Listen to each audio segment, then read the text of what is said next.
మనం నేర్చుకుంటున్నాం కదా, పరిశుద్ధమైన ప్రవర్తన భూమి మీద మనం కలిగి ఉండటం ద్వారా ఆ, పూర్ణ జాగ్రత్త కలిగి మన ఆత్మను మనం సంరక్షించుకొని దేవుని దగ్గరికి సమృద్ధిగా మనం వెళ్ళే ప్రవేశం పొందుకుంటాం. పరలోకంలోకి, స్వర్గంలోకి వెళ్ళే ప్రవేశం మనకు ఎలా కలుగుతుంది? సంపూర్ణమైన సమృద్ధి అయిన ప్రవేశం మనకు కలగాలి అని అంటే భూమి మీద మనం బ్రతికే బ్రతుకులో ఎలా బ్రతుకుతాము అనేది మనం ఖచ్చితంగా ఆలోచన కలిగి బ్రతకడానికి ఇష్టపడాలి. అందులో మొదటిగా వాక్యాన్ని మన హృదయంలో ఉంచుకుంటే అది ప్రతిదాన్ని పరిశీలిస్తుంది, పరిశోధిస్తుంది, పరీక్షిస్తుంది. వాక్యాన్ని మన హృదయంలో దాచుకునే ద్వారా. రెండోది, పాపం అని తెలిసిన ప్రతి విషయం నుంచి మరలుకోవాలి, అంటే ఆ దారిలోంచి త్రిప్పబడాలి, త్రిప్పి సరైన మార్గంలో వెళ్ళడానికి ప్రయత్నం చేయాలి. మూడవది, అక్రమం మనలో ఉండకుండా చూసుకోవాలి. నాలుగవది, దేవుని నీతిని వెతకాలి. ఐదవదిగా ఈరోజు నేర్చుకోవడానికి ఇష్టపడదాం ఏంటనంటే, సరిచేయబడ్డానికి హృదయాన్ని తెరవాలి, ఇతరులలో తప్పులు వెతకడానికి కాదు. పక్కలతో చెప్పండి, చేసి సరిచేయబడడానికి హృదయాన్ని తెరుచుకోవాలి, ఇతరుల్లో తప్పుని వెతకడానికి కాదు. మళ్ళా చెప్పండి అన్నమాట. సరిచేయబడ్డానికి హృదయాన్ని తెరవాలి, కానీ ఇతరుల్లో తప్పుని వెతకడానికి కాదు. ఎప్పుడైనా వెతికారా తప్పులు?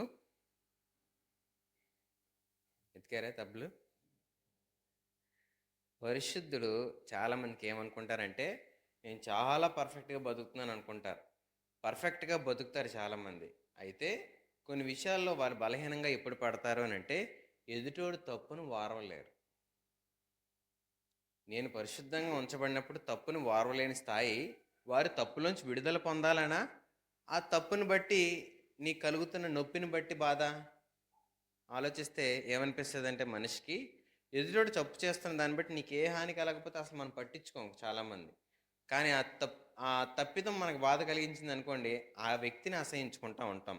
ఆ బలహీనతను అసహించుకోకుండా వ్యక్తిని ద్వేషించి మనం ఏం చేస్తాము అని అంటే, మన పరిశుద్ధతని, నీతిని గొప్పగా చూపించుకోవడానికి ఇష్టపడుతూ ఉంటాం. బైబిల్లో ఒక విషయం చదువుదాం. ఇర్మియా 9వ అధ్యాయము, పాత నిబంధనలో పేజీ నెంబరు 635. 635 page number. వచ్చిన రాతైనా బైబిల్ అలా తిప్పితే దేవుడు చదవడానికి కూడా మనకు జ్ఞానం ఇస్తాడు. పేజ్ నెంబర్ 635, 9వ అధ్యాయము 5వ వచనం చదువుతున్నాను. సత్యము పలుకక ప్రతివాడును తన పొరుగువానిని వంచును, అబద్ధములాడుట తమ నాలుకకు అభ్యాసము చేసి ఉన్నారు, ఎదుటివాని తప్పులు పట్టవలనని ప్రయాసపడుదురు. ఒకసారి ప్రారంభ వచనం చదువుతున్నాను. నా జనుల్లో హతమైన వారిని గూర్చి నేను దివారాత్రము కన్నీరు విడిచినట్లు నా తల జలమయము గాను, నా కన్ను కన్నీళ్ల ఓటగాను ఉండునుగాక. దేవుని ప్రజలు వారికున్న బలాన్ని, వారికున్న ప్రతి దాన్ని కూడా దేనికి వాడుతున్నారని అంటే, ఒకరిని పడగొట్టడానికి, ఒకరిని పాడు చేయడానికి వాడుతున్నారని చెప్పి ఇర్మియా అంటున్నాడు. నా కళ్ళు ఎలా ఉన్నాయంటే, ఆయన కళ్ళు కన్నీళ్ళ ఓటగా ఉన్నాయంట. ఆ నీరుకి తల జలమయం అయిపోయిందంట. అంతగా బాధపడతా ఉన్నాడు. ఒకరు తప్పు చేస్తే, ఒకరు త్రోవ తప్పిపోతే, ఒకరు చెడిపోతే ఆయనకి అంత బాధగా కలిగింది. ఎందుకనంటే దేవుని జనాంగం పాడైపోతున్నారు, ఒకరినొకరు వంచుకుంటున్నారు, మోసం చేసుకుంటున్నారు, ఒకడు పడిపోతే చూద్దామని కోరుకుంటున్నారు, ఒకరు చెడిపోతే చూద్దామని కోరుకుంటున్నారు, ఒకరు త్రోవ తప్పిపోతే ఆనందిద్దామని ఎదురు చూస్తున్నారు, ఒకడు నష్టపోతే సంతోషిద్దామని ఎదురు చూస్తున్నారు, ఒకరు నాశనం అయిపోతే చూసి బాగా ఆనందిద్దామని ఎదురు చూసేవారు చాలామంది పెరిగిపోతున్నారు. కానీ నిజంగా దేవుని సేవించే ఒక వ్యక్తి, ఒకరు నిలబడాలని, ఒకరు బాగుండాలని, ఒకరు అన్ని విషయాలలో సమృద్ధి కలిగిన వారుగా మారాలని, వృద్ధి చెందాలని, అభివృద్ధి పొందాలని, వారి జీవితాలు స్థిరపడాలని కోరుకుంటూ ఉంటాడు. అలా కోరుకున్న వ్యక్తిగా, దేవుని జనాంగమైన వ్యక్తిగా, నేను దేవుని ప్రజగా ఉన్నానని చెప్తున్న ఇర్మియా ప్రజలందరినీ హెచ్చరిస్తూ ఉండేవాడు. అయ్యో, మీ మార్గాలను దిద్దుకోండి, మీ ఆలోచనలు సరిచేసుకోండి, మీరు వెళ్తున్న, మీరు చేస్తున్న, మీరు ఆలోచిస్తున్న ప్రతి దాని విషయంలో జాగ్రత్తగా ఉండండి అని చెప్పి హెచ్చరిస్తున్నప్పటికీ కూడా వారి హృదయాలు ఒకరినొకరు మోసం చేసుకోవడానికి ఇష్టపడుతున్నప్పుడు ఆయన చెప్తున్నాడు, నా కళ్ళు ఎలా ఉన్నాయనంట, ఊటగా మారిపోయాయని చెప్తున్నాడు. ఏ రోజన్నా ఒకరి గురించి చెడిపోతుంటే, పాడైపోతుంటే దుఃఖపడిన కళ్ళు మనకున్నాయా? ఏడ్చిన కళ్ళు మనకున్నాయా? ఎవరో చెడిపోతే నేను ఎందుకు ఎడుతాను అని అంటాం, ఎవడో లేకపోతే నాకెందుకు అని అనుకుంటాం. కానీ ఒక క్రైస్తవుడు అలా ఉండలేడు. పరిశుద్ధమైన ప్రవర్తన అంటే మనల్ని మనం సరిచేసుకోవడం ఎంత ప్రాముఖ్యమో, మన క్రియ ఒకరిని సరిచేయగలిగిన స్థాయికి ఎదగడం కూడా అంతే ప్రాముఖ్యం. నేను పరిశుద్ధతను కలిగిన వాడను, ఈయనలో ఏ పాపము లేదని చెప్పిన యేసుప్రభు గురించి ఎక్కడో పుట్టిన బెత్లెహేం దగ్గర నుంచి ఈ మోరమూల ప్రదేశంలోకి మనకి వినపడుతుంది అని అంటే ఆయన స్వరం, ఆయన జీవితం లోకమంతటిని ప్రభావితం చేయగలిగింది. ఆయన బ్రతుకు మచ్చలేనిదిగా, పాపం లేనిదిగా ఉంది. చాలామందికి దేవుడు అంటే ఇష్టమే కానీ ఆయన నమ్ముకుని వారంటే ఇష్టం ఉండదు. అవునా కదా?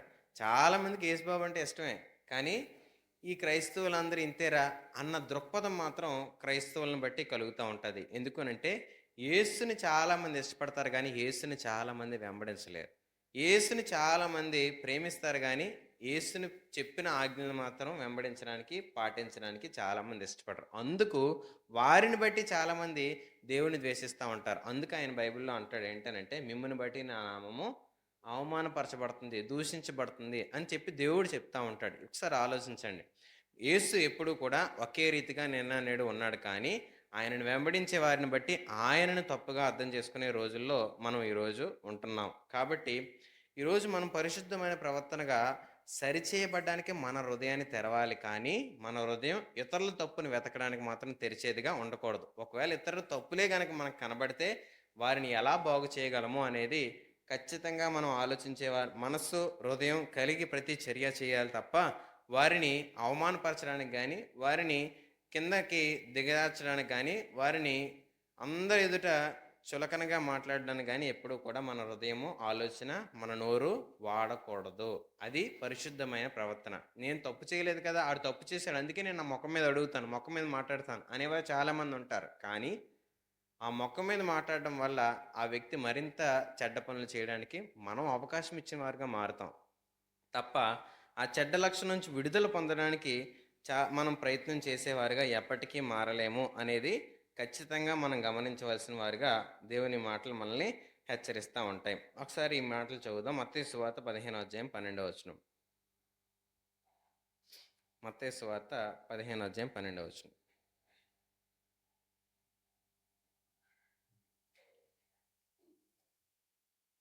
నూతన నిబంధనలోని మత్తయి సువార్త 15:12, 16వ పేజీ నెంబర్.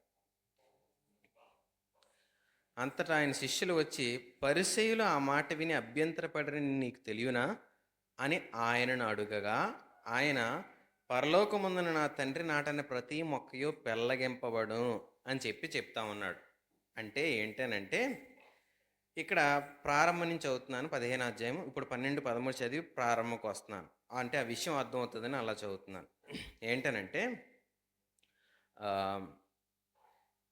ఆ సమయమున యెరూషలేము నుండి శాస్త్రులను పరిసయ్యులను యేసు వద్దకు వచ్చి, నీ శిష్యులు చేతులు కడుక్కొనకుండా భోజనం చేస్తున్నారే, వారు ఎందు నిమిత్తం పెద్దల పారంపర్యాచారమును అతిక్రమించున్నారు ఉన్నారని అడిగిరి. అందుకు ఆయన, మీరును మీ పారంపర్యాచారం నిమిత్తమై దేవుని ఆజ్ఞను ఎందుకు అతిక్రమించున్నారు అని చెప్పి యేసుప్రభు చెప్పాడు. జనరల్గా మనుషులందరి ఆమోదము, అంగీకారానికి మనుషులందరూ ఎదురు చూస్తూ ఉంటారు. మంచిదే, అందరి ఆమోదం, అంగీకారం పొందడం మంచిదే. అది పొందిన తర్వాత దేవుణ్ణి ఎక్కడైనా మనం అవమానపరుస్తామేమో, దేవునికి ఎక్కడైనా దూరమైన ఆలోచనలు మన హృదయంలోని, మనస్సులోనే ఉంటాయేమో అని పరీక్షించుకోవాలి. చాలామంది ఏమనుకుంటారంటే మనుషులు ఏమనుకుంటారని ఆలోచిస్తారు, కానీ దేవుడు ఏమనుకుంటాడని ఆలోచిస్తే మన హృదయం సరైనదిగా ఆలోచించడం ప్రారంభిస్తుంది. అది పరిశుద్ధమైన ప్రవర్తనకి మనకి కారకం అవుతుంది. అందుకు యేసు చెప్పిన మాట ఏంటనంటే, మీరు దేవుని ఆజ్ఞను అతిక్రమిస్తూ మీ పారంపర్యాచారమును, మీ పెద్దలు చెప్పిన మాటలు నెరవేర్చడానికి ఇష్టపడుతున్నారు. మీ పెద్దలు నడవమన్నట్టు దారిలో నడవడానికి మీరు ఇష్టపడుతున్నారని చెప్పి ఆయన హెచ్చరించాడు.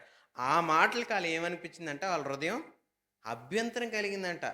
మాకు నచ్చలేదు ఆయన మాటలు, మాకు నచ్చలేదు ఆయన చెప్పిన సంగతులు, ఆయన చాలా వ్యతిరేకంగా మాట్లాడుతున్నాడని చెప్పి వారందరి హృదయాల్లో కలవరాలు, రకరకాల ఆలోచనలు వచ్చాయి. అప్పుడు కొంతమంది వచ్చి అంటున్నారు యేసుప్రభు దగ్గరికి, అయ్యా నువ్వు పలికిన మాటలు చాలామంది హృదయాల్లో ఎందుకో కోపం రేకెత్తిస్తే వాళ్ళకి అందరికేనంటే, నిజమే కోపం ఎప్పుడు రేకెత్తిస్తుంది అంటే, మనం ప్రేమించే వాటి విషయంలో ఎవరైనా మనకి హెచ్చరిక కలిగిస్తే మన హృదయం సరిచేసుకోవడానికి తెరుస్తామా, ఎదురుడు తప్పులు ఎతకడానికి ప్రయత్నం చేస్తామా? చెప్పండి. ఇప్పుడు ఒకసారి మీరు ఇలాగా వంటగదిలో ఉన్నారు, పక్కింటి ఆవిడ వచ్చి ఆ గరిట తీ అప్పుడు వేసేస్తున్నావు ఇటు ఉప్పు ఆగ అని చెప్పి ఓ 4 సార్లు తిట్టింది అనుకోండి మిమ్మల్ని వంట చేస్తున్నప్పుడు. ఇప్పుడు మీరు ఆవిడ దగ్గరికి వంట చేసినప్పుడు మీరు వెళ్ళారు. ఇప్పుడు మీరేం చూస్తారు చెప్పండి? నన్ను ఎన్ని తిట్లు తిట్టింది, చూద్దాం ఇది ఎలా చేస్తుందో, ఇప్పుడు ఇది ఏం చేస్తుందో. తప్పు చేయని ఏం చేస్తారు వెంటనే మీరు? అడిగేసి కడిగేద్దాం, అడిగేసి కడిగేయాలి. లోపల మనం ఏడు దాచుకున్నాం, లోపల గూడు కట్టేసి పుండైపోయి అది పిండబడకపోతే బాగుపరచబడదు. కొన్ని విషయాలు మన గుండెలో దాచుకొని ఉండిపోతాయి లోపల.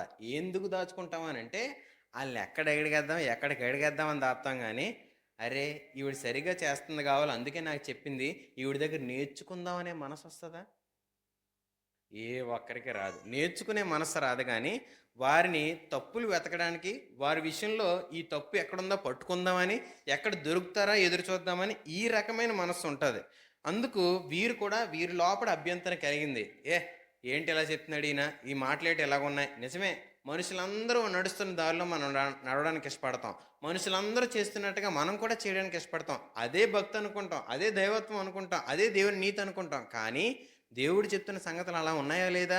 ఏ రోజైనా దేవుడు చెప్పిన మాటలు మనం చదివామా, విన్నామా, ఆలోచించామా, గ్రహించామా అని అంటే అవన్నిటికీ మనకు తీరుకుండదు. చెప్పిన మాటలు మనం వినడానికి ఇష్టపడతాం, వారు వెంబడిస్తున్న దారిలో నడవడానికి ఇష్టపడుతున్నాం, వారు చేస్తున్నట్టు చేయడానికి ఇష్టపడుతూ ఉంటాం. కానీ నేను నడుస్తుంది, చేస్తుంది, ఆలోచిస్తుంది దైవికమైన ప్రామాణికానికి సరైనదేనా అని ఆలోచించే మనస్సు మాత్రం ఉండేది ఎంతమందికి? కొంతమందికే, ఎక్కువ మందికా? కొద్దిమందికే. వారు దేవుని వెతుకుతూ ఉంటారు. దేవుడు ఎలా ఉంటాడు, దేవుడు ఎలా ఆలోచిస్తాడు, దేవుడు ఎలా చేయమంటాడు, ఆయన నీతి ఏంటి, పరిశుద్ధత ఏంటి, యథార్థత ఏంటి, సత్యం ఏంటి, ఆయన నడిచేటప్పుడు మేము ఎలాంటి పనులు చేయొచ్చా, చేయకూడదా అని ఆలోచించగలిగే మనసు బహు కొద్ది మంది మాత్రంలోనే ఉంటుంది. అలాంటి వారు దేవుని వెతుకుతూ ఉంటారు, దేవుని ఆలోచన వెతకడానికి ఇష్టపడతా ఉంటారు. అలా వెతికినప్పుడు మన హృదయం సరిచేయబడడానికి తెరుస్తాం, కానీ ఇతరుల తప్పులు వెతకడానికి మన హృదయం తెరవం. ఆలోచిస్తాం, ఇది దేవుని మాట కాదా, దేవుని నీత కాదా. అలా వెతకలేని మీరేం చేశారనంటే, లూకా సువార్త 6వ అధ్యాయం 7వ వచనం చూస్తే,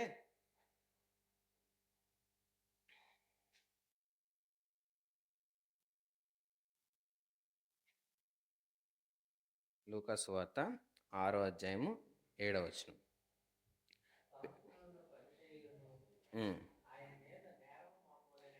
శాస్త్రులు పరిశీలన ఆయన మీద నేరం మోపవాలని విశ్రాంతి దినమా స్వస్థపరచునేమో అని ఆయనను కనిపెట్టుచుండ్రి. ఇప్పటి నుంచి ఇల్లు కనిపెట్టడం దేనికి ప్రారంభమైంది? దేనికోసం కనిపెడుతున్నారు వీళ్ళు? ఈయన చెప్పినవన్నీ బాగున్నాయిరా, ఆ ప్రకారం మనం కూడా చేద్దాం అని ఆలోచించడానికి వాళ్ళ ఆలోచన మొదలెట్టిందా? ఎక్కడ దొరుకుతాడు అనే ఆలోచనకు మొదలెట్టిందా వాళ్ళ ఆలోచన? ఎక్కడ దొరుకుతాడు, ఎక్కడ పట్టుకుందాము, ఎక్కడ ఈయన మనకి వ్యతిరేకమైన ఆలోచనలు చేస్తాడో చూద్దాం, ఈయన అందరి ముందు నిలదీసేద్దాం, ఈయన మీద ఒక నింద వేసేద్దాం, నేరం మోపేద్దాం అని ఎదురు చూస్తాం అన్నాడు. ఈరోజు మనుషులు హృదయాల్లో ఉన్న దాగిన కొన్ని సంగతులకి ఎప్పుడైతే కొన్ని మాటలు వెళ్తాయో వెంటనే వ్యతిరేకత ప్రారంభం అవుతుంది. ఏ ఒక్కరిలోనైనా వ్యతిరేకత ప్రారంభం అవుతుంది. కానీ జ్ఞానం కలిగిన వాడు ఆలోచిస్తాడు. నిజంగా వారు వెంబడిస్తున్న మార్గం సరి అయినదే అయినప్పుడు, వారు చేస్తున్న పన్నంతా రైట్ అయినప్పుడు, ఎదుటివాడు చెప్పినప్పుడు తొందరపడ్డావు, ఆవేశపడ్డావు, రెచ్చిపోడు, ఆలోచిస్తాడు. ఏమని ఆలోచిస్తాడు అని అంటే, ఇతను చెప్తున్న దాంట్లో ఎంతవరకు సత్యం ఉంది, ఎంతవరకు నీతి ఉంది, నేను వెంబడిస్తుంది సరి అయిందని నేను నమ్ముతున్నాను, కానీ ఇతరులు చెప్తున్న దాన్ని కూడా సత్యమైంది అంటున్నాడు. అది ఎంతవరకు రైటు ఆలోచిద్దాం, పరిశీలిద్దాం, అప్పుడు మాట్లాడదాం అని అనుకుంటాడు. కానీ జనరల్గా వార్త వినిన వెంటనే మనలోకి ఆలోచిద్దాం, అతను చెప్తుంది విందాం అనే మనసు వస్తుందా? ఏడు చెప్పింది నేను ఎందుకు వినాలి అని మనసు వస్తుందా చెప్పండి? ఏది వస్తుంది? మొదటిదా రెండోదా? రెండోది వస్తుందా? మీరు ఎప్పుడైనా అలా స్పందించారా? ఎదురుడు మాట్లాడేటప్పుడు ఎందుకు ఇలా అంటున్నారు అని ఆలోచించడానికి ప్రయత్నం చేస్తుందా? నువ్వెవడు నాతో చెప్పడానికి, నాతో అనడానికి, నన్ను అనడానికి, నా గురించి అనడానికి, నాకు సంబంధించిన వాటి గురించి అనడానికి, నీకెవరు ఎక్కిచ్చారు, నీకెవరు అధికారం ఇచ్చారు అని రెచ్చిపోతామా? మొదటిదా రెండోదా? సాధారణంగా ఒక బలహీనత బట్టి కొంతమంది మాట్లాడుతూ ఉంటారు. కొన్ని విషయాలు కొంతమంది చెవిలో పోస్తూ ఉంటారు, వాటిని బట్టి నోరు మాట్లాడేస్తూ ఉంటుంది. కొన్ని సంగతులు మనం చూసి ఆ బుద్ధిని బట్టి మనం మాట్లాడేస్తూ ఉంటాం. కానీ జ్ఞానం కలిగిన వాడు ఏం చేస్తాడంటే తనను తాను సరిచేసుకోవడానికి తన హృదయాన్ని తెరుస్తాడు. రెండోది, ఎదుటివారి బలహీనతను గుర్తించి వారిని బాగు చేయడానికి ఇష్టపడుతూ ఉంటాడు. అది పరిశుద్ధమైన ప్రవర్తనలోని ఉన్నతమైన లక్షణం. మత్తయి సువార్త 12వ అధ్యాయము 14వ వచనం.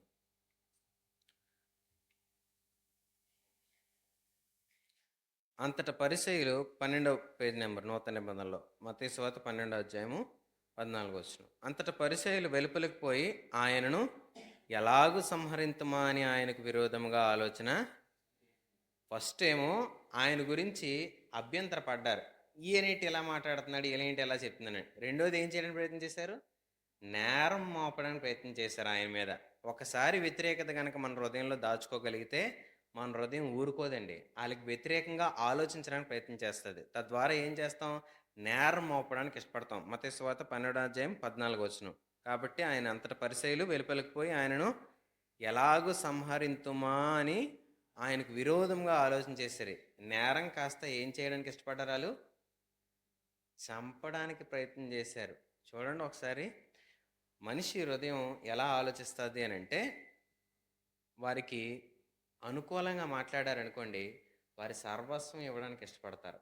మనకు నచ్చిన మనిషే కనుక మన దగ్గరికి వస్తే ఏది ఇవ్వడానికి వెనకాడతారు చెప్పండి? ఏదైనా ఇవ్వడానికి వెనకాడతామా? బాగా ప్రేమించే మన వ్యక్తి మన దగ్గరికి వస్తే, మనకు నచ్చిన వ్యక్తి మన దగ్గరికి వస్తే, అంతెందుకు ఒక సినీ యాక్టర్ ఇక్కడికి వచ్చారనుకోండి, మనం బాగా ఫ్యాను, ఇంకేం చేస్తారు? బాబోయ్ మా ఇప్పుడు ఫేమస్ అల్లు అర్జున్ పుష్ప వచ్చింది కదా, మంచి ఫేమస్, న్యూస్లో బాగా ఎక్కిసాడు. వచ్చాడు అనుకోండి, మీరు ఫ్యాన్ అనుకోండి అల్లు అర్జున్కి, ఇంకా ఎలా ఉంటుంది చెప్పండి మీకు? అబ్బో మా హీరో వచ్చేసాడని చెప్పి మన దగ్గర విలువైంది ఆయనకి ఇవ్వడానికి ఇష్టపడుతూ ఉంటాం. ఎందుకు? మనల్ని అంత గొప్పగా చూడాలన్నట్టుగా ఆ హీరోకి ఇవ్వడానికి ఇష్టపడుతూ ఉంటాం. మనకు నచ్చనోడు వస్తే ఏం చేస్తాం? ఇంట్లో నుంచి బయటకు కూడా రాం, అసలు ఏంటి అనేది ఆలోచించాం. జ్ఞానం కలిగిన వాడు అలా చేయడు. ఏం చేస్తాడనంటే ప్రతిదాన్ని పరిశీలిస్తాడు, ప్రతిదాన్ని పరీక్షిస్తాడు, ప్రతిదాన్ని పరిశోధిస్తాడు. దేవుని నీతిని వెతకడానికి ఇష్టపడతాడు. అక్రమమైన దాన్ని తన హృదయంలో ఎక్కడన్నా ఉందేమో తొలగించుకోవడానికి ఇష్టపడతాడు.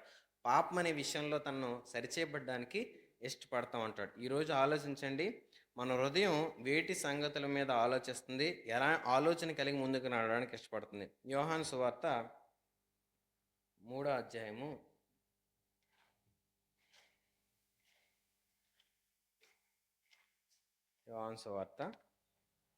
3వ అధ్యాయం ప్రారంభం నుంచి కొన్ని మాటలు చదువుతున్నాం.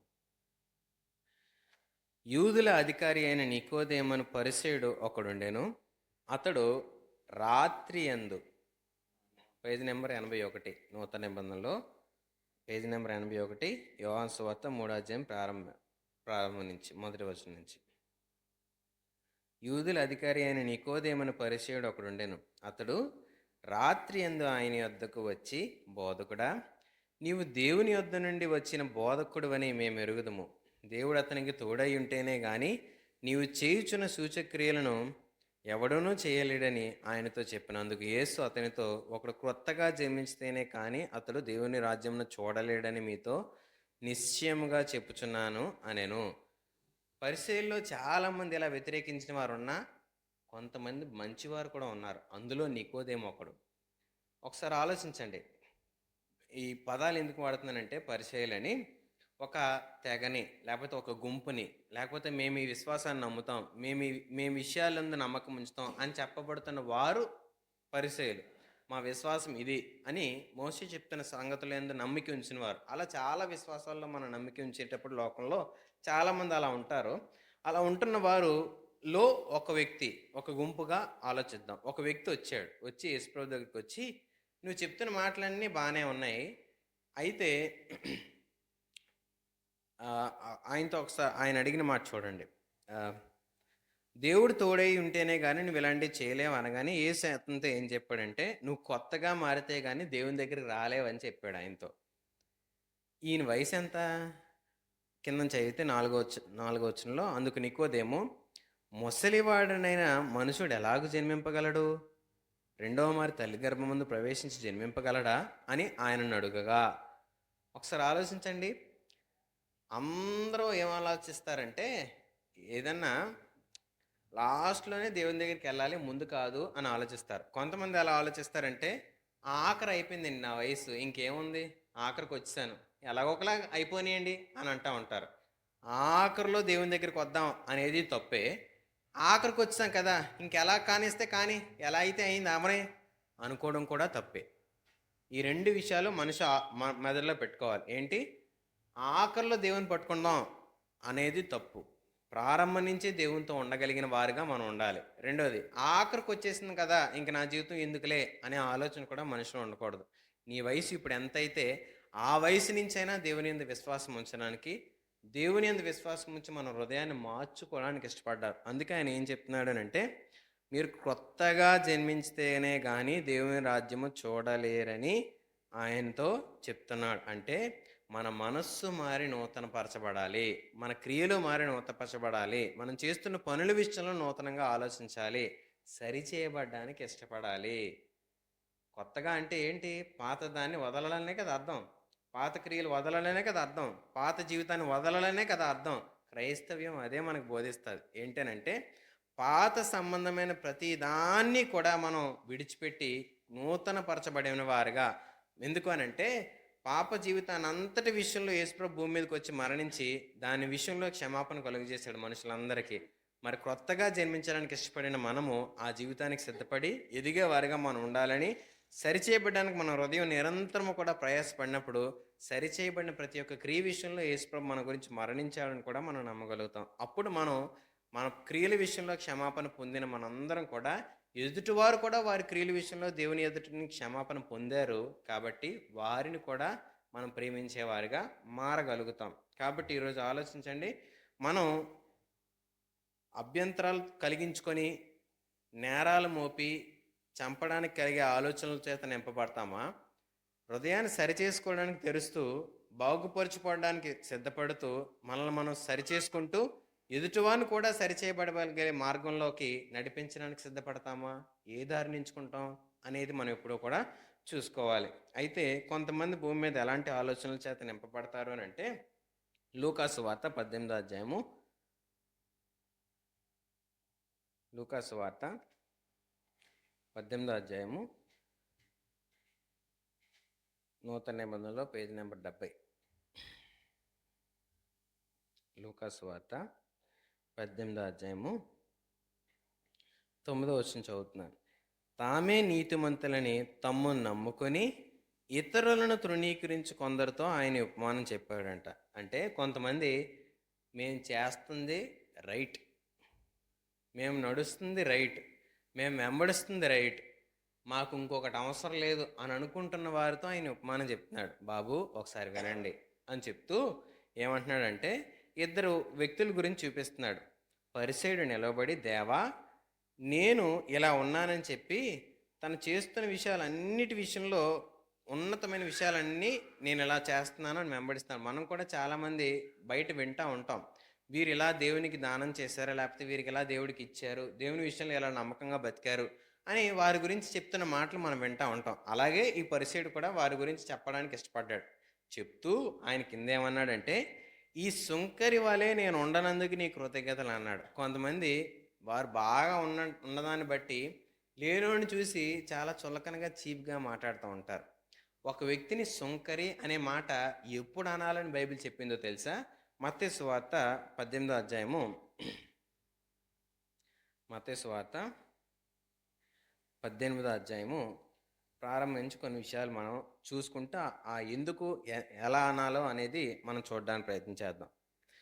ఆ కాలమున శిష్యులు యేసు వద్దకు వచ్చి, పరలోక రాజ్యంలో ఎవడు గొప్పవాడని అడుగగా, ఆయన ఒక చిన్న బిడ్డను తన వద్దకు పిలిచి వారి మధ్యన నిలబెట్టి ఇట్లనెను, మీరు మార్పు నొంది బిడ్డల వంటి వారైతేనే కానీ పరలోక రాజ్యంలో ప్రవేశింపరని. వాళ్ళు అడిగింది ఏంటండి?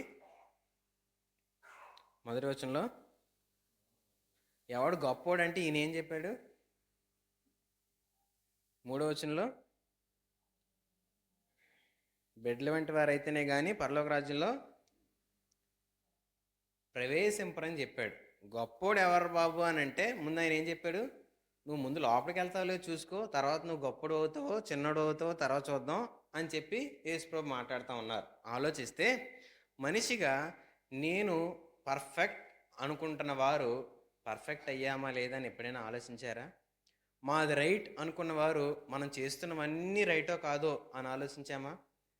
నేను ఇంక తిరగలేదండి మాది ఇదే కరెక్ట్ అనుకుంటున్న వారు అసలు నేను అడుగుతున్న అడుగులకి, నేను వెళ్ళబోయే ప్రదేశం స్వర్గం అనబడినా పరలోకం అనబడినా నా జీవితానికి అది ఆ ప్రదేశానికి తగిన జీవితం నాలో ఉందా లేదా అని ఎప్పుడైనా ఆలోచించామా? మనిషిగా ఆలోచిస్తామా? దేవుని నమ్ముకున్నామంటే ఆటోమేటిక్గా ఏం చేస్తాం? మనం దేవుని దగ్గరికి వెళ్ళిపోతాం అన్న దృక్పథం ఉంటుంది మనిషిలో. నేను దేవుని నమ్ముకున్నాను కాబట్టి నేను ఎక్కడికి వెళ్ళిపోతాను? పరలోకం వెళ్ళిపోతాను. నేను దేవుని భక్తి చేస్తున్నాను కాబట్టి నేను పరలోకం వెళ్ళిపోతాను. కానీ బైబిల్ అలా ఒప్పుకోదు. ఏం ఒప్పుకుంటుంది?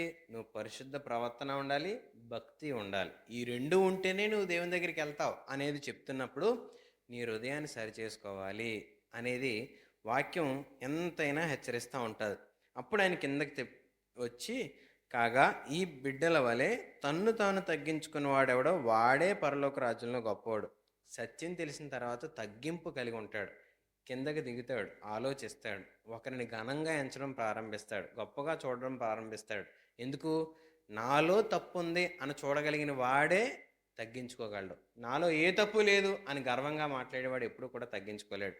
మనిషిగా మనుషులందరూ కూడా ఏదో ఒక బలహీనత ఉంటారు, కానీ దేవుడు బలహీనత లేనివాడు, పాపము లేనివాడు. కాబట్టి దేవుని విషయంలో ఘనమైన వాడిగా దేవుని చూసినప్పుడు, నేను బలహీనుడిని అని గుర్తించినప్పుడు ఎదుటివాడిని కూడా ప్రేమించగలుగుతాడు. అలా ప్రేమించలేని వారే ఏం చెప్తారు అని అంటే, వారు అన్ని విషయాల్లో జ్ఞానంగా తమ్మును తాము ఎంచుకుంటారు అనేది దేవుని మాటలు హెచ్చరిస్తూ ఉంటాయి. ఆ కిందన ఆయన ఇంకా ఆ విషయాలు చదివినప్పుడు ఏం చెప్తాడు అని అంటే,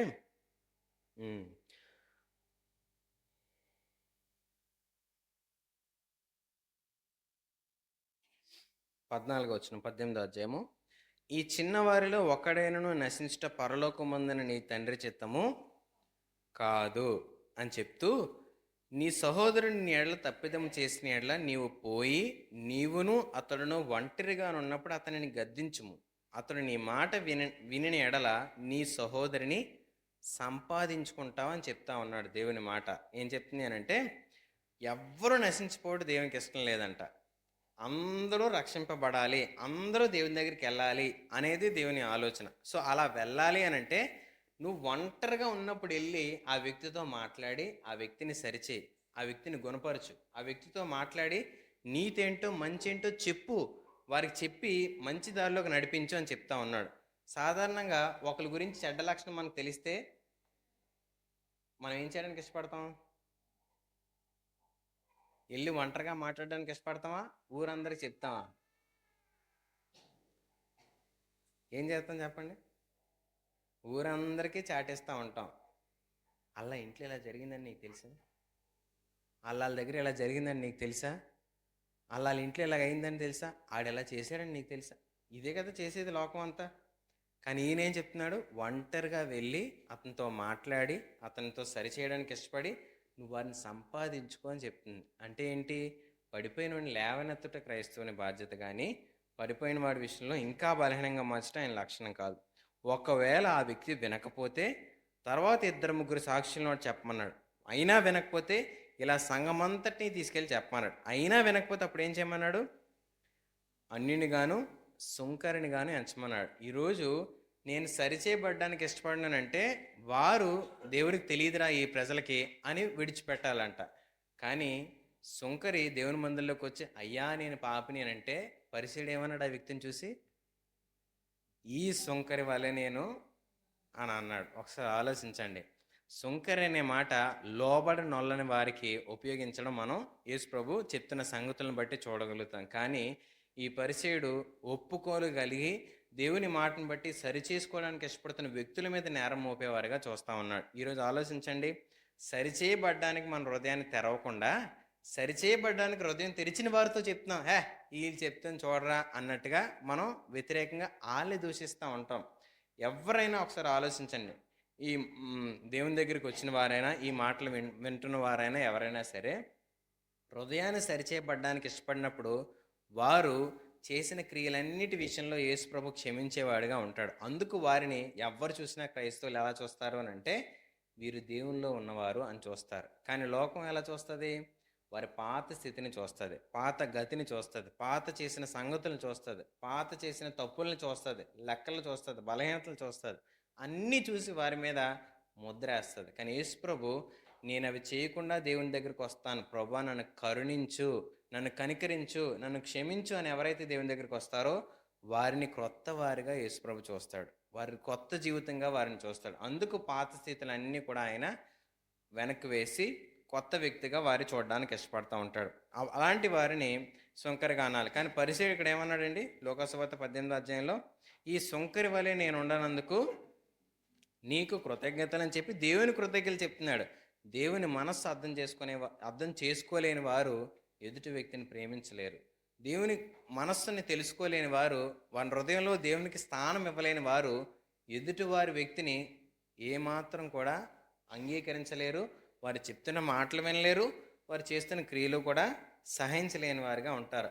వారిని బైబిల్ ఏం చెప్తుంది అని అంటే, కీర్తన 50వ కీర్తన పాత నిబంధనలో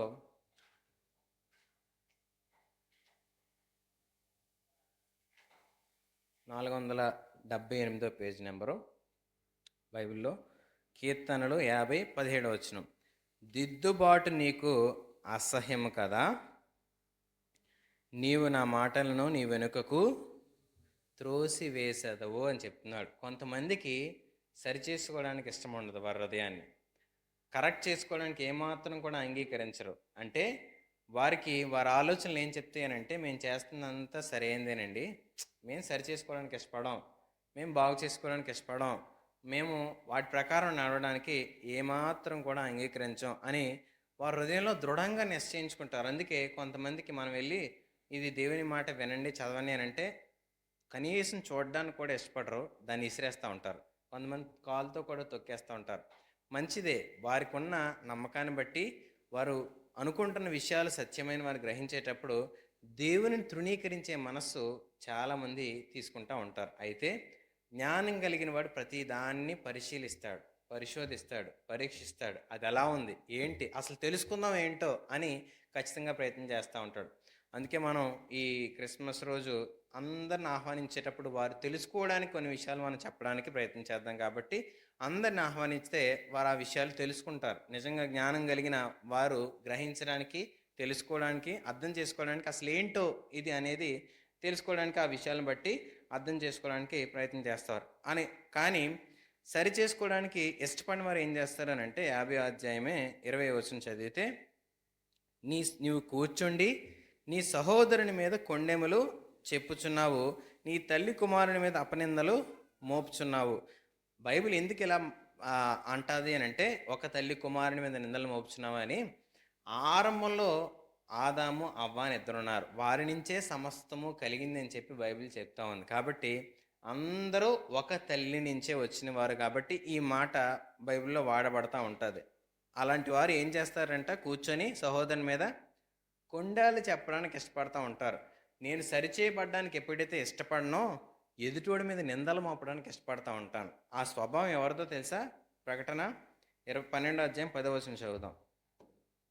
ఈ ఇన్ని మాటలు ఎందుకు చూపిస్తున్నానంటే, ఇవన్నీ విషయాల్లో మనం ఒక్కొక్క దాన్ని ఒకట తర్వాత చూసుకోగలిగితే మన హృదయం సరిచేయబడ్డానికి ఇష్టపడతాం.